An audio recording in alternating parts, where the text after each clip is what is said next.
Nosotros tenemos que saber que hay un dato fenomenológico religioso donde se inserta el hecho litúrgico y que tiene unas diferencias y unas características comunes. Porque a Jesucristo no se le ocurrió otra cosa que hacerse hombre. Y al hacerse hombre, se tuvo que vaciar de su divinidad para revestirse de su humanidad. Eso que parece una tontería y digamos, una elucubración dogmática, es exactamente la base de la liturgia. No es la liturgia ver lo que sucede en el cielo, sino ver lo que Jesús hizo aquí en la tierra.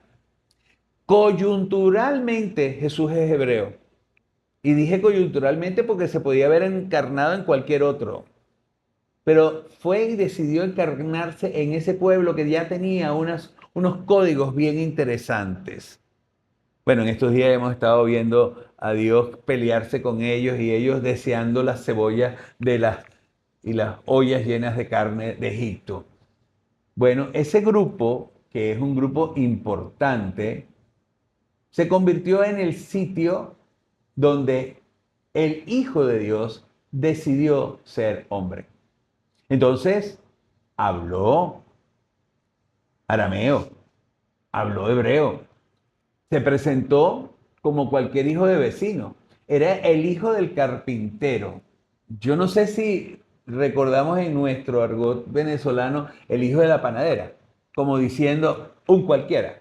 Bueno, ese cualquiera fue el que fundó la liturgia. Porque la liturgia no se puede basar en una elucubración teológica, sino ver exactamente lo que Él quiso hacer entre nosotros. Y aquí el problema, pues, en el año de 2004 me invitan como experto para el concilio plenario. Y sucedió, y ahí viene lo cómico de la cosa, sucedió que no habían logrado aprobar el documento sobre la liturgia. Todo lo contrario de lo que hizo el Vaticano II. Porque en el Vaticano II el primer documento fue el de la liturgia y todo el mundo se pregunta por qué el primer documento es la liturgia y no sé, Lumen Gentium. Porque ¿cómo montas tú Lumen Gentium si tú no tienes el ser humano en contacto con Dios y por supuesto a través de esa encarnación? Bueno, para decirlo así como en passant, regresando del Concilio Vaticano II, un obispo que por nada fue un tiraflechas, porque era muy brillante e inteligente, además de que era un obispo bien conservador, Monseñor Luis Eduardo Enríquez, después arzobispo de Caracas, perdón, de Valencia, pero estaba de auxiliar de Caracas, se le ocurrió la bellísima idea de aterrizar el ritual del bautismo y lo tradujo, porque el bautismo se hacía en latín. Lo tradujo para actualizarlo, pero los prenotanda, las rúbricas estaban en latín. O sea,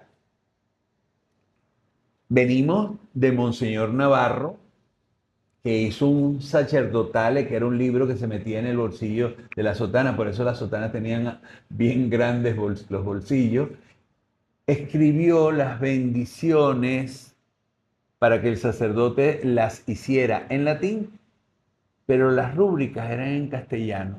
Y estamos hablando de 1935. O sea, para que comprendamos lo difícil que fue para muchos soltar el latín. Entre paréntesis, en estos días, viendo una página, me llamó la atención que decía que ojalá regresáramos al latín, porque de esa manera todos en todas partes del mundo pudiéramos ir a misa y entender latín. Ah, bueno, está bien.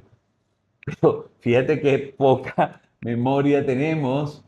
O sea, estás escupiendo sobre tu propia lengua, que tiene todos los siglos del mundo y que ha logrado llegar a las cosas más insólitas que podemos encontrar. Por de pronto, entendamos la cantidad de poetas. Y yo no me voy a ir a hablar de Santa Teresa de Ávila, me voy a ir a hablar de Andrés Eloy Blanco. ¿O no es un grandioso poeta? O sea, no fue un hombre que fue capaz de captar que para Dios no hay negros y blancos. Cuando dijo, píntame angelitos negros, o aquellas otras de sus grandísimas poesías. Y es que el español y el español venezolano, para llamarlo de alguna manera, no puede competir con el latín, porque es que el latín es más preciso, más o menos. A veces hay traducciones, sobre todo en estos últimos tiempos, que parecen haberlas colocado en Google, porque están traducidas como si fueran de Google. O sea, bueno, pero cerrada la rueda, ¿cuál es mi sorpresa de que no lograba concebir cómo pueden comenzar un documento sobre la liturgia en un país como el nuestro? Abro paréntesis, he abierto muchos, pero abro este. Un país como el nuestro que en todo el mundo es el único que tiene misas de aguinaldo, de blanco, donde se dice el gloria y donde se toca cuanto maraqueo posible y imaginable. Nosotros somos venezolanos solamente en ese periodo, porque del resto somos igual que cualquier otro de España o de otro lugar donde se hable el castellano. Abro otro paréntesis. Si Gregorio VII no hubiera prohibido el rito hispánico, nosotros seríamos hispánicos. Es decir, la mayoría de los católicos sería hispánica, no romana. Pero a él le pareció que había que borrar todos los ritos o rituales que no correspondieran con la edad del rito romano. Y resulta que el hispánico es anterior al romano. Pero bueno, quien está sentado en la sede puede también gobernar y de hecho lo hizo. Entonces, ¿qué hubiese sido, por ejemplo, para nosotros? Bueno, la parte penitencial hubiera venido después de la lectura, porque la lectura es la que te lleva a pensar de que tienes que reformular tu vida. No que tú llegas, comienzas con lavándote las manos, como cuando teníamos, no sé, la pandemia, nos estamos lavando las manos porque decimos yo confieso, etcétera, etcétera, y después vamos a escuchar la palabra, que no nos dice nada porque ya nos lavamos las manos, pero si te los hubiese tenido que lavar después de la palabra de Dios, hubieras dicho, me la voy esto. Bueno, sigo con los paréntesis. Regresando al concilio plenario, no había forma de hacerles entender de que la liturgia nació en una casa, en una mesa, junto a unos discípulos, entre comillas, ignorantes de la palabra. Ahí nació la liturgia. Y si ahí nació la liturgia, significa que tengo que voltear a ver cómo era esa mesa. Porque si yo no veo la mesa, no entiendo la liturgia. La liturgia no es una serie de símbolos montados en el aire, no. Es cosas que sucedían en la mesa de una casa. ¿Por qué agarra pan? ¿Por qué toma vino? Que entre paréntesis, de vino solamente uva, porque ese es zumo de uva, todavía lo tenemos hoy en día. Los hebreos no toman vino porque no puede tener grado alcohólico. Bueno, eso le ha dado a alguno por creer que tenemos que volver a ese tipo de vino. No, mire, mijo, vaya y tome el vino que está llegando, hecho en Venezuela y que sabe a vino. Bueno, él toma eso, toma el pan que está sobre esa mesa es el pan de la aflicción. Él lo convierte en su cuerpo, él convierte ese vino en su sangre, pero lo hace en medio de una reunión con sus amigos y en una despedida. Si él hubiese querido hacer algo en el templo, pues se hubiera ido al templo, pero no, se fue a la mesa. Ya eso es una inculturación, porque la Pascua se celebraba alrededor de la mesa, todos de pie, con bastón en mano y ya diciendo nos vemos el año que viene en Jerusalén. Ahora dicen eso. ¿Qué sucede? Que entonces si yo verdaderamente quiero poner una introducción a lo litúrgico en el concilio plenario, tenía que haber comenzado así. No, comenzó como McGoldrick me enseñó. Se fueron al cielo a descubrir qué es lo que sucede en el cielo y cuál es la adoración que hay en el cielo. Y yo insisto, cuando yo escuchaba eso, se me revolcaba por dentro el alma. Pero en el concilio plenario, cuando hubo que aprobar ese documento, yo le di gracias a Dios porque era un sábado. El que presidía, que normalmente metía el bastón entre las ruedas, estaba en su diócesis casando una pareja. Por lo tanto, estamos, como se dice en criollo, rueda libres y podíamos hacer de todo. Y que previo a esto, un sacerdote en pleno hábito religioso, no digo la congregación, porque si no me comen vivo, levantó la mano para decir, ¿y quién dijo que Jesucristo se inculturó? ¿Dónde está escrito eso en la Biblia?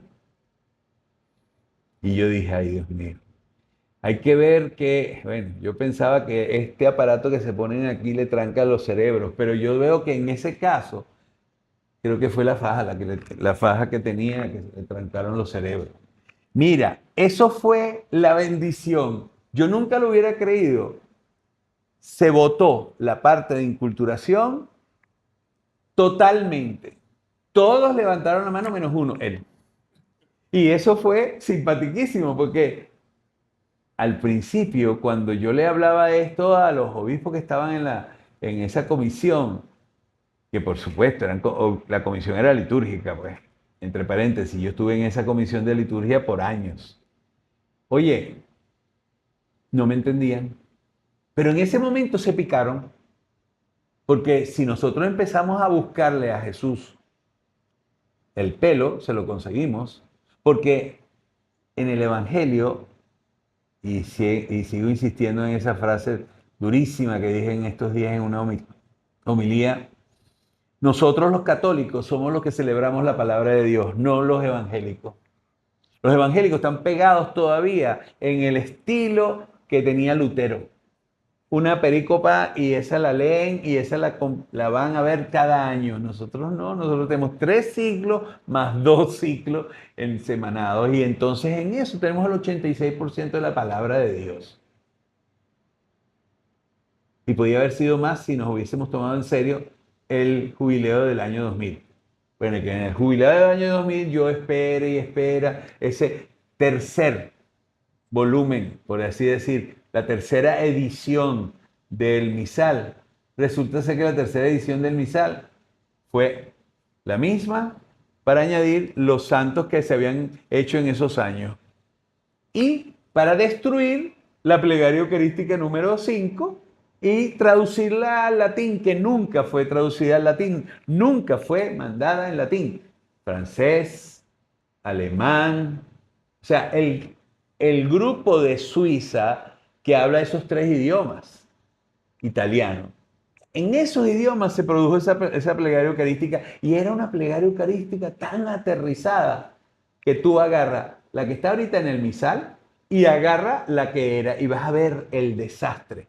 Porque más allá de ponerle a los prefacios tronos y dominaciones, que les parecía, quién sabe, que de esa manera sí era una plegaria eucarística, le quitaron lo más importante. Y es que estaba basada en las comunidades que estaban creciendo con el camino de Maús.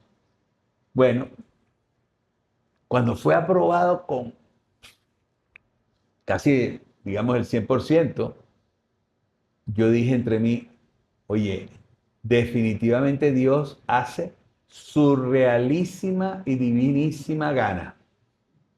¿Por qué? Porque de la otra manera no iba a ser aprobado, igual que había sido bochado tantas veces antes. Porque esta es la octava reunión, digamos, el octavo año reuniéndose el concilio plenario para aprobar una cosa. Bueno, esto es un poco la premisa a lo que quiero decir, que bueno, voy a tener que ser ahora más breve porque me he alargado muchísimo.